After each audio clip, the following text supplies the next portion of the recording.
নমস্কাৰ, এই মুহূৰ্তত আহি পৰিছে অসমবাসী ৰাইজৰ একেবাৰে গুৰুত্বপূৰ্ণ খবৰ। অসমৰ লাখ লাখ ধনী দুখীয়া পৰিয়ালৰ বাবে এটা ডাঙৰ খবৰ। অৰ্থাৎ অহা 10 তাৰিখে অৰুণোদয় আঁচনি 3.0 ৰ জৰিয়তে মহিলাসকলৰ বেংকত সোমাব 2500 টকা।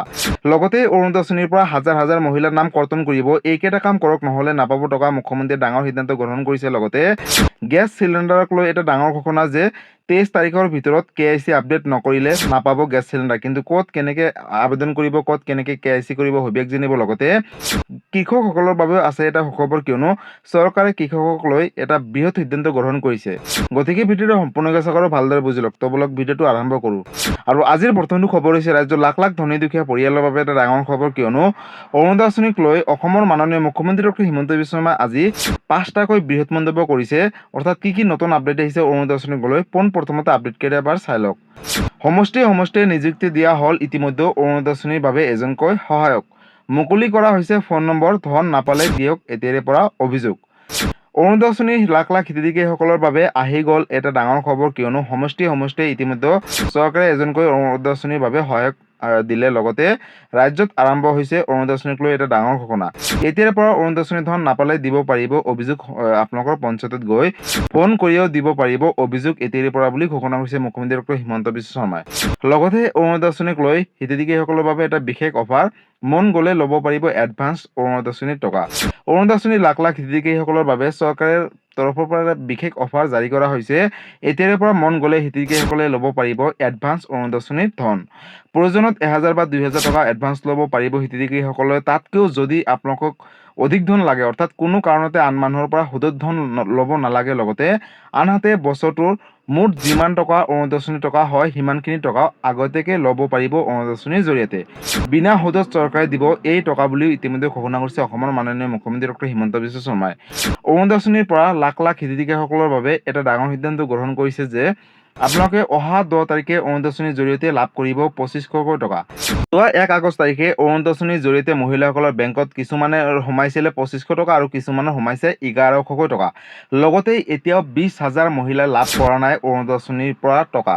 কিন্তু তেওঁলোকে কিহৰ বাবে বঞ্চিত হৈ আছে? ইতিমধ্যে অসমৰ মাননীয় মুখ্যমন্ত্ৰী ডক্টৰ হিমন্ত বিশ্ব শৰ্মাই সাংবাদিকমেলৰ জৰিয়তে ঘোষণা কৰিছিলে যে যিসকল মহিলাৰ বেংকৰ সৈতে আধাৰ কাৰ্ড লিংক নাই, যিসকলৰ বেংক একাউণ্টটো এক্টিভ নাই, যিসকলৰ মোবাইল নম্বৰ আপডেট নাই, আধাৰৰ সৈতে মোবাইল নম্বৰ আপডেট নাই, তেওঁলোকে কিন্তু অৰুণোদয় আঁচনিৰ পৰা বঞ্চিত হৈ থাকিব। গতিকে যদি আপোনালোকৰ ঘৰতো তেনেকুৱা হৈ আছে, বেংকৰ সৈতে আধাৰ কাৰ্ড লিংক নাই বা লিংক থকাৰ পিছতো যদি টকা পোৱা নাই, তেনেহ'লে এতিয়াৰ পৰা চিন্তাৰ কোনো প্ৰয়োজন নাই। কিয়নো এতিয়াৰে পৰা অসমৰ প্ৰতিটো সমষ্টিতে এজনকৈ অৰুণোদয় আঁচনিৰ বাবে সহায়ক চৰকাৰে প্ৰদান কৰিলে।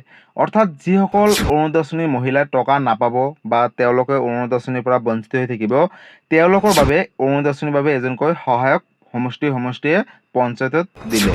গতিকে যদি আপোনাৰ কিবা কাৰণত টকা পোৱা নাই বা সোমোৱা নাই, যদি আপুনি অৰুণোদয় আঁচনিৰ পৰা বঞ্চিত হৈ আছে, তেনেহ'লে পঞ্চায়তত গৈ অৰুণোদয় আঁচনিৰ বাবে যিজন সহায়ক নতুনকৈ নিযুক্তি দিছে, তেওঁৰ সৈতে আপোনালোকে যোগাযোগ কৰিব আৰু তেওঁৱে আপোনালোকক নতুনকৈ অৰুণোদয় আঁচনিৰ বাবে কেনেকৈ টকা পাব, কিহৰ বাবে বঞ্চিত হৈ আছে, সবিশেষ তথ্যসমূহ আপোনালোকক ক'ব। লগতে বন্ধুসকল, অৰুণোদয় আঁচনিৰ ধন নিয়মীয়াকৈ পাই থাকিব হ'লে বেংক একাউণ্টটো DBD লিংক থাকিব লাগিব, বেংকৰ সৈতে আধাৰ কাৰ্ড লিংক থাকিব লাগিব বুলিও ইতিমধ্যে ঘোষণা কৰিছে। লগতে এবছৰৰ টকা যদি অৰুণোদয় আঁচনিৰ ধন আপোনালোকে এবাৰতে ল'ম বুলি ভাবিছে, এডভান্স টকা তথাপি ল'ব পাৰিব আৰু তাৰ বাবে পঞ্চায়তত যিজন অৰুণোদয় আঁচনিৰ সহায়ক থাকিব, তেওঁৰ সৈতে আপোনালোকে যোগাযোগ কৰি এই ধনসমূহ ল'ব পাৰিব। আৰু অহা 10 তাৰিখে অৰুণোদয় আঁচনিৰ জৰিয়তে আপোনালোকে টকাটো লাভ কৰিবলৈ বেংকৰ সৈতে আধাৰ কাৰ্ড লিংক ৰাখক। আৰু আজিৰ পৰৱৰ্তী খবৰটো হৈছে গেছ চিলিণ্ডাৰক লৈ এটা ডাঙৰ সিদ্ধান্ত গ্ৰহণ কৰিছে অসম চৰকাৰে। অৰ্থাৎ কিহৰ বাবে আপডেট আহিছে, নতুনকৈ আপডেটটো চাই লওক। ৰন্ধন গেছৰ গ্ৰাহকসকলৰ বাবে KIC নকৰিলে নাপাব এতিয়াৰে পৰা ৰাজ্যত চিলিণ্ডাৰ। ৰন্ধন গেছৰ চিলিণ্ডাৰৰ গ্ৰাহকসকলৰ বাবে অতিকৈ গুৰুত্বপূৰ্ণ খবৰ, কিয়নো বৃদ্ধি কৰা হৈছে ৰন্ধন গেছৰ চিলিণ্ডাৰৰ KICৰ সময়সীমা। 23 আগষ্টলৈকে বৃদ্ধি কৰা হৈছে KICৰ সময়সীমা ৰন্ধন গেছৰ। লগতে ঘৰত বহি মোবাইলৰ এপৰ জৰিয়তে পাৰিব KIC কৰিবলৈ। লগতে প্ৰথমতে ইয়াৰ বাবে ডাউনলোড কৰিব লাগিব প্লে ষ্টৰত গৈ ইণ্ডিয়ান অইল অন এপ। লগতে বায়'মেট্ৰিক ফেচ স্কেনৰ বাবে ডাউনলোড কৰক আধাৰ ফেচ RD এপ। আৰু এইটো এপ ডাউনলোড কৰাৰ পিছত আপোনালোকে মাই প্ৰফাইললৈ যাব। তাতে কেইবাটাও আপোনালোকে অপশ্যন দেখিবলৈ পাব আৰু KIC বিকল্পত ক্লিক কৰি আধাৰ ভেৰিফিকেশ্যন প্ৰক্ৰিয়া সম্পূৰ্ণ কৰিব পাৰিব ঘৰত বহিয়ে। লগতে গেছ এজেঞ্চিলৈ গৈও কৰিব পাৰিব KIC আপডেট। ভুৱা কানেকশ্যন বন্ধ কৰিবলৈ আৰু চৰকাৰী ৰাজ সাহায্য লাভ কৰিবলৈ EKYC কৰাটো বাধ্যতামূলক। গতিকে ৰাজ্যৰ অৰ্থাৎ অসমৰ যিসকল দুখীয়া দৰিদ্ৰ মধ্যবিত্ত ধনী পৰিয়াল আছে, যিসকলৰ ঘৰত গেছ চিলিণ্ডাৰ আছে, প্ৰতিগৰাকী গেছ চিলিণ্ডাৰৰ গ্ৰাহকসকলে EKYC কৰাটো ইতিমধ্যে বাধ্যতামূলক কৰিছে অসম চৰকাৰে। যদি আপোনালোকে কিবা কাৰণত EKYC নকৰে, তেনেহ'লে কিন্তু আপোনালোকে গেছ চিলিণ্ডাৰৰ পৰা বঞ্চিত হৈ থাকিব তথা গেছ চিলিণ্ডাৰ যি ৰাজ সাহায্যৰ টকা অসম চৰকাৰে প্ৰদান কৰে বা কেন্দ্ৰীয় চৰকাৰে প্ৰদান কৰে, সেই টকাসমূহৰ পৰা বঞ্চিত হৈ থাকিব। গতিকে আপোনালোকে অতি শীঘ্ৰে EKYC কৰি লওক আৰু EKYC কৰাৰ পিছতে আপোনালোকে নিয়মীয়াকৈ আপোনালোকে যোনটো টকা চৰকাৰৰ তৰফৰ পৰা সেইটো পাই থাকিব। গতিকে গেছ চিলিণ্ডাৰক লৈ এইটো ডাঙৰ আপডেট আছিলে। এজেঞ্চিলৈ গৈও কৰিব পাৰিব, মোবাইলৰ এপতো কৰিব পাৰিব।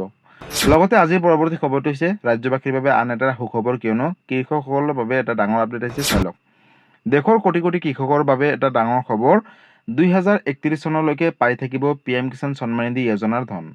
দেশৰ কোটি কোটি তথা অসমৰ লাখ লাখ কোটি কোটি কৃষকৰ বাবে এটা অত্যন্ত সুখবৰ, কিয়নো এতিয়াৰে পৰা বন্ধ নহয় আৰু PM কিষাণ সন্মান নিধি যোজনাৰ টকা 2031 চনলৈকে পাই থাকিব PM কিষাণ যোজনা ধন বুলি ইতিমধ্যে কেন্দ্ৰীয় চৰকাৰে বাজেটত ঘোষণা কৰিছে। লগতে 2026 আৰু 27 বৰ্ষৰ পৰা 2030 আৰু 31 বৰ্ষলৈকে চলি থাকিব এই আঁচনি।